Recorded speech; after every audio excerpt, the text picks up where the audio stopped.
Hi guys, welcome back to my channel. Welcome. So today I'm going to be making a flourless chocolate cake. I'm so excited. So let's get started. Okay, so over here I have my baking vessel. Make sure that it's, solid container that doesn't have any leakage or any spring form in it. Parchment paper and spray. Here I have my chocolate, which I melted prior. Don't worry, it's going to be in the recipe below. Here I have my butter, always butter, some eggs, and in this pot, I have sugar, vanilla, and water. Okay, guys, let's get this party started. So on a low speed, I'm going to start with spinning and slowly adding my chunks of softened butter. Make sure that the butter is softened and not straight from the fridge. Just take out your butter in the morning or in the afternoon and keep it in a dry, cool place, and then it will soften very quickly. All right, and I'm just gonna let this go. So this recipe is really easy, guys. And if you wanted to make, I would suggest you to make this recipe the day before you have guests over. It's really nice if it sits in the fridge for like the whole, 16 hours plus.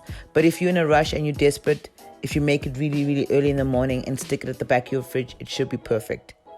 Also, guys, when this recipe is finished and baked, I always let it sit in the baking vessel, and then I mold it when I need it. Don't bake it and unmold it, please.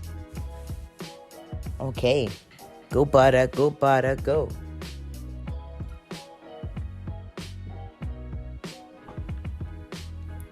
Okay.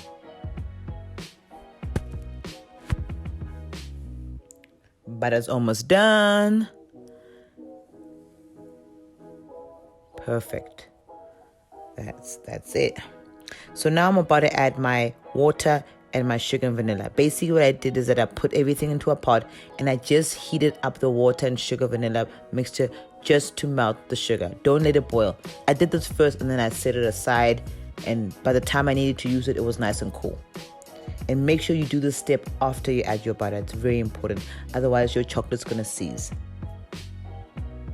So it's time to add the situation here. All right, here I go. In. Oh, it's so nice and shiny. It smells amazing. Okay.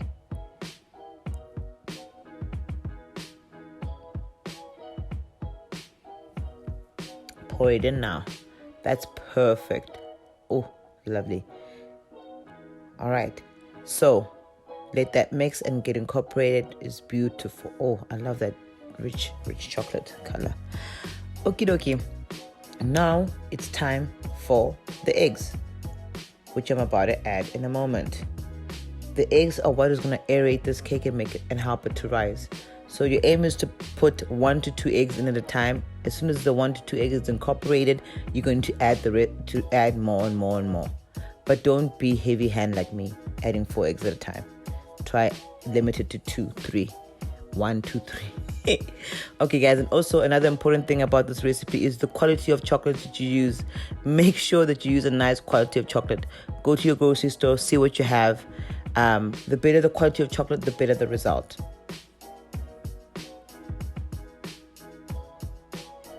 Okay. Yes. Okay, go, eggs. This is our final ingredient. After you've added this, it's done. This literally took about 5 minutes in total. Very quick and fast. And you don't need a mixer. You can do it by hand as well. So now all my eggs are in. I just speed up I raise the speed of my mixer a little bit, just for a minute, just to make sure that everybody is together and incorporated, you know what I'm saying? But this part is very delicate, don't overwhip. And you can tell that you're overwhipping if it starts becoming like a dull in color. You want that rich chocolate color. You don't want it to look like milk chocolate. Okie dokie, that's it. Stop spinning, Lauren. Don't overmix this. Perfect. Now I have my chocolate mixture in a vessel, and then I have a hotel pan which I'm going to fill with water and bake this in a water bath. The water bath helps to keep this cake from cracking and over baking and just keeping all that goodness from splitting. There we go. It's in the oven now. I'm going to be baking this at 325 for about 55 minutes. Don't worry, I'll convert it to degrees Celsius for you guys. Close that. Don't bake it for longer than 55 minutes. Really don't.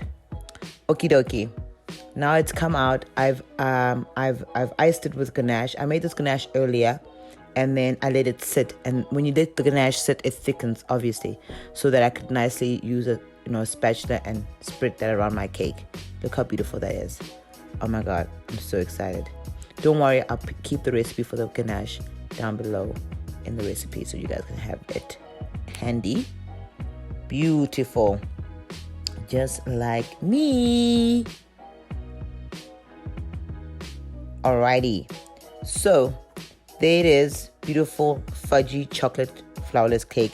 Please like, share, and subscribe. Please make this recipe and check me out on my Instagram during the week. Thank you so much. Mwah.